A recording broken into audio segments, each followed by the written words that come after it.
তেনাদি পেঁচাইয়া গৌর গোবিন্দ সামনে হাজির করা হইল।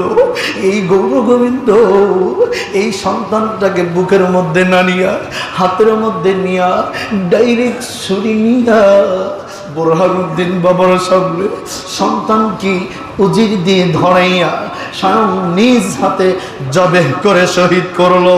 জবান খুলে বলেন ইন্না লিল্লাহি ওয়া ইন্না এইবার গৌর গোবিন্দ বোরহানুদ্দিন সাহেবের একমাত্র ছেলে কয়জন? জোরে বলেন, জোরে বলেন। একটা মাত্র ছেলেকে জবেহ করে ফেললো।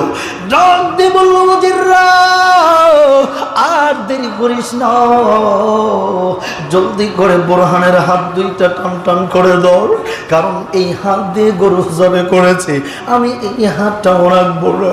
কেমন নির্মম এই রাজা, সঙ্গে সঙ্গে হাত দুইটা কেটে ফেলে দিল। কিছুক্ষণ আগেই তো সন্তানকে জবেহ করলো। এইবার বোরহানুদ্দিনকে ছেড়ে দেয়। বোরহানুদ্দিন বড় অসহায়ত্ব নিয়ে, দুইটা হাত নাই।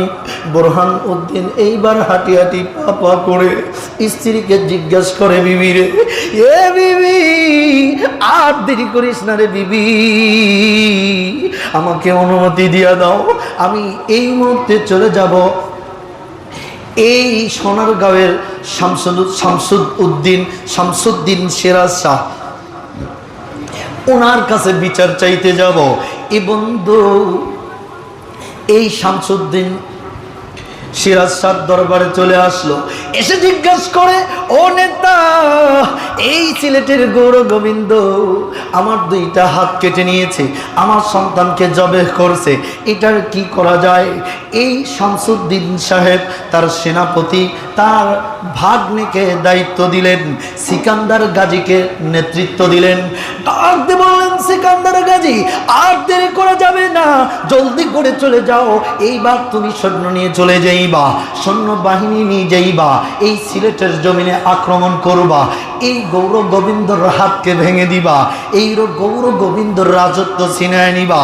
এবং এই গৌর গোবিন্দ একটা মন্ত্র জানতো, এইটার নাম যেন